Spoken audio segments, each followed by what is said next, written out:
Creepypasta is something that is heavily affected by context. It's a genre of art that invites curiosity, questioning, and background checking. In some cases, this provides a blanket of support for a story. For instance, Barbie.avi has photos and videos that lend believability to its story once discovered. It further contextualizes the story in the real world as the author intended. That's one small example. But context is a bitch. Context can ruin what was once a quality story, and context can come in many, many forms. Before I go any further, no, I'm not discouraging anyone from making the art that they want to make.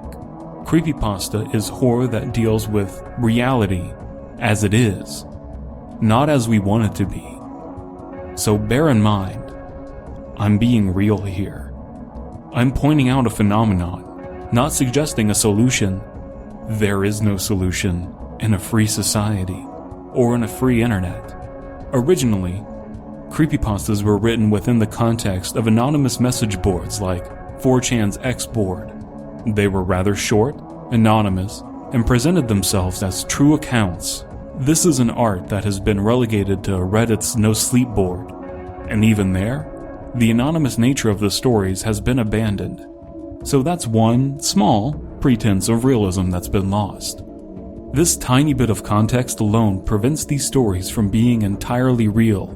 Now that's not to say that you couldn't have been skeptical of creepypastas back on the X board in its heyday. Even the most subtle and well-written creepypasta is going to go under questioning. But there's still a question of epistemology.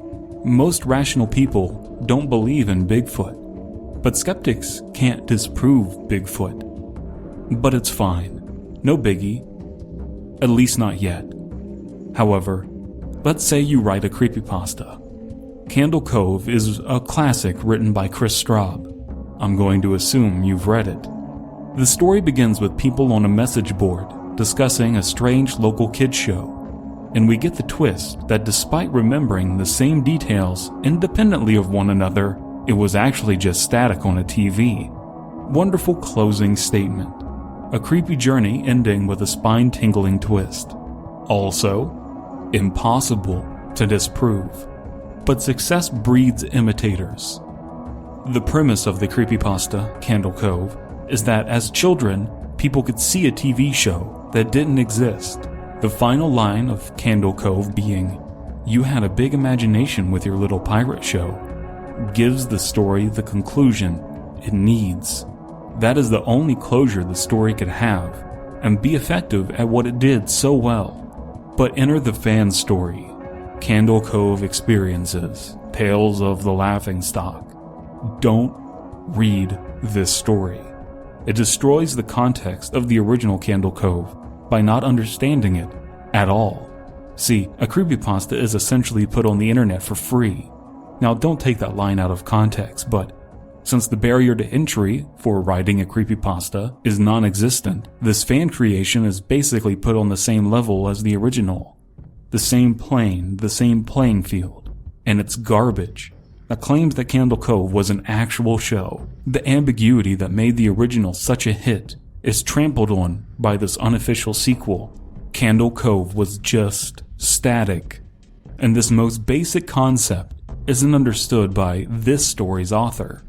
But it's not just that. Chris Straub is an artist. A liar, like myself.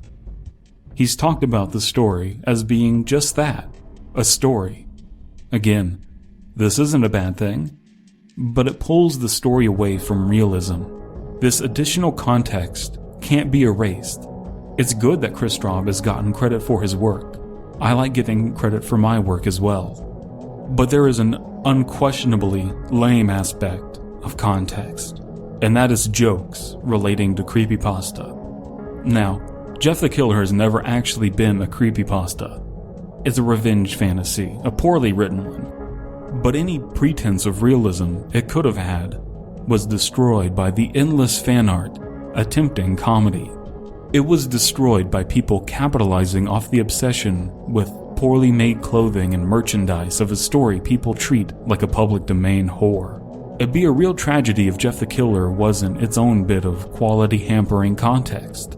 See, the term creepypasta itself contextualizes creepypasta. Candle Cove will forever be associated with Jeff the Killer, as they are works in the same genre, the same art movement. The comical term creepypasta itself devalues the quality of work it's ascribed to. To be contextualized as art at all would do this, but a silly-sounding term like creepypasta makes it even worse. By even analyzing this problem and talking about creepypasta as though it is art, I'm contributing my own bag of garbage to the landfill. So why am I going on and on about context? It is, after all, an unsolvable problem. Creepypasta being cracked open was unavoidable. Well, I care about creepypasta. I care about it, so I want for it what other art communities have, that we don't at the moment. A thriving discussion and analysis culture. I want people to contemplate creepypasta and treat it seriously. The My Little Pony fandom is better about that than us. Doesn't that seem off? If we talk about our hobby, discuss it, we'll then better understand it. We all know professional wrestling is fake, but it's built, like creepypasta, on the pretense of being real. And as fans have begun to treat pro wrestling as a real story unfolding in the ring, as they once did, but knowing now that it's staged, it's increased the quality of pro wrestling, ever so slightly in some cases, and dramatically in others. It's change that takes time. It affords the medium of pro wrestling the ability to play with concepts of reality, blurring the line between truth and fiction. It's so goddamn interesting. So let's not waste any more time treating creepypasta like it's not real, despite knowing it's not. There is no solution. But I do have a recommendation or two. If you're a creepypasta author, credit your work. If you're a creepypasta fan, support your favorite content creators and community members, either with comments and criticism or money. But regardless of your place in the world of creepypasta, understand what it is and treat it as if it's real.